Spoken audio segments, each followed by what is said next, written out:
Assalamualaikum warahmatullahi wabarakatuh. Perkenalkan, saya Muhammad Fadila Robi Saira dengan NIM akhir 60. Di sini saya akan menerangkan bagian di dalam rumah saya yang tidak memiliki nilai ergonomis. Lanjut saja ke bagian yang pertama.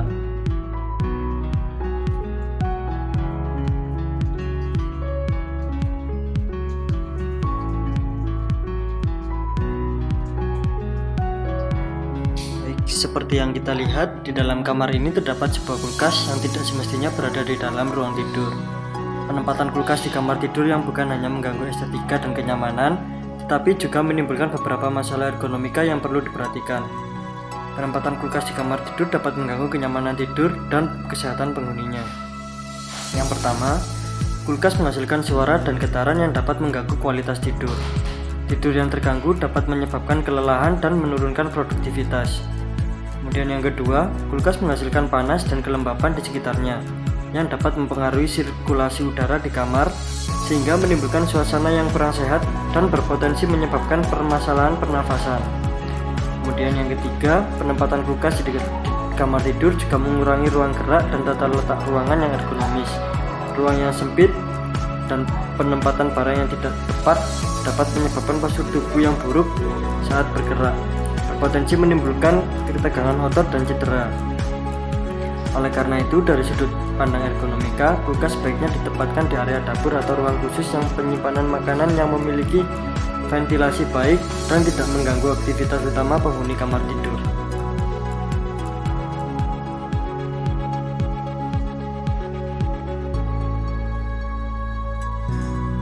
Kemudian yang selanjutnya adalah dalam ruangan yang berukuran kecil, penggunaan meja TV yang berukuran besar seringkali menjadi masalah. Meja TV yang terlalu besar dapat mengurangi ruang gerak di dalam ruangan, kemudian membatasi akses ke perabot lain seperti sofa atau lemari, yang membuat aktivitas di ruangan menjadi kurang fleksibel. Kemudian membuat sirkulasi udara dan pencahayaan alami terganggu karena meja besar dapat menutupi jendela atau ventilasi. Kemudian dampak ergonomisnya, dari sudut pandang ergonomika, meja TV yang terlalu besar ini tidak sesuai dengan prinsip kenyamanan dan efisiensi ruang. Penghuni ruangan bisa mengalami ketidaknyamanan seperti posisi duduk yang tidak ideal karena harus menyesuaikan jarak pandang ke TV yang terlalu dekat atau terlalu jauh. Kemudian postur tubuh yang kurang baik akibat ruang yang terbatas berpotensi menyebabkan pegal atau nyeri otot. Kemudian yang selanjutnya adalah rasa stres atau kurang rileks karena ruang yang terasa penuh dan sempit. Solusinya, untuk mengatasi masalah ini, beberapa solusi ergonomis yang bisa diterapkan antara lain adalah memilih meja TV atau yang lebih kecil dan proporsional dengan ukuran ruangan. Kemudian menata ulang furnitur agar ruang gerak tetap luas dan nyaman. Kemudian memastikan jarak pandang ke TV ideal, yaitu sekitar 1,5 hingga 2,5 meter tergantung ukuran layar.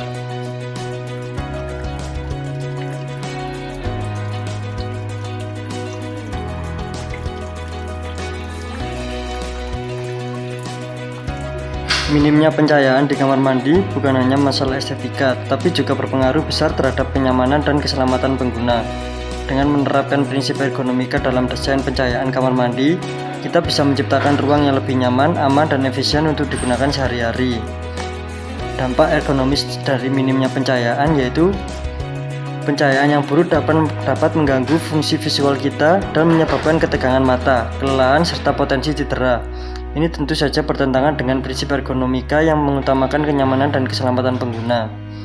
Solusi ergonomis untuk mengatasi masalah ini, beberapa solusi yang bisa diterapkan adalah memasang lampu dengan intensitas cahaya yang cukup dan merata di seluruh area kamar mandi, menggunakan lampu dengan warna cahaya yang natural agar mata tidak cepat lelah, kemudian menambahkan sumber cahaya tambahan di area cermin atau area tempat yang sering digunakan untuk aktivitas detail.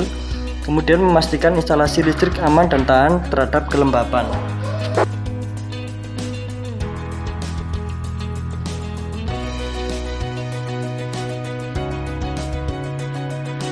Seperti yang kita lihat pada cuplikan sebelumnya, terlihat bahwa dapur terlihat sangat sempit dan membatasi aktivitas gerak. Masalah dapur yang sempit seringkali menjadi tantangan tersendiri karena ruang gerak yang terbatas. Beberapa masalah ergonomis yang umum ditemui di dapur yang sempit antara lain yaitu keterbatasan ruang gerak, kemudian penempatan peralatan yang tidak optimal sehingga menyebabkan gerakan berulang yang tidak efisien. Kemudian pencahayaan yang kurang, seringkali minim cahaya alami membuat aktivitas memasak kurang nyaman dan beresiko. Kemudian tempat penyimpanan yang tidak terorganisir seperti rak dan lemari yang tidak sesuai dengan ukuran ruang membuat barang sulit dijangkau dan berantakan. Solusi untuk mengatasi masalah tersebut yaitu atur tata letak segitiga kerja seperti kompor, wastafel, dan kulkas sebaiknya ditempatkan di sedemikian rupa agar membentuk segitiga sehingga meminimalkan jarak berjalan. Kemudian gunakan perabot multifungsi seperti peralatan yang lebih baik yang bisa dilipat atau disimpan dengan mudah agar tidak memakan banyak tempat.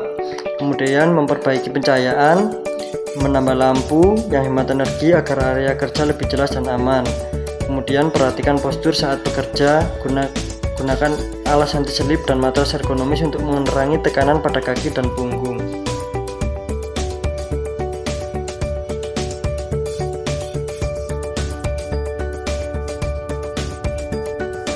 Seperti yang kita lihat bahwa meja setrika yang kurang ergonomis dan bagaimana hal ini bisa mempengaruhi kenyamanan serta kesehatan kita saat menyetrika. Meja setrika yang tidak sesuai biasanya memiliki beberapa masalah seperti tinggi meja yang terlalu rendah atau terlalu tinggi, kemudian permukaan meja yang sempit atau tidak stabil, kurangnya penyesuaian tinggi meja. Meja setrika yang tidak bisa diatur tingginya membuat kita sulit menyesuaikan posisi sesuai postur tubuh, terutama jika digunakan oleh lebih dari satu orang dengan tinggi yang berbeda.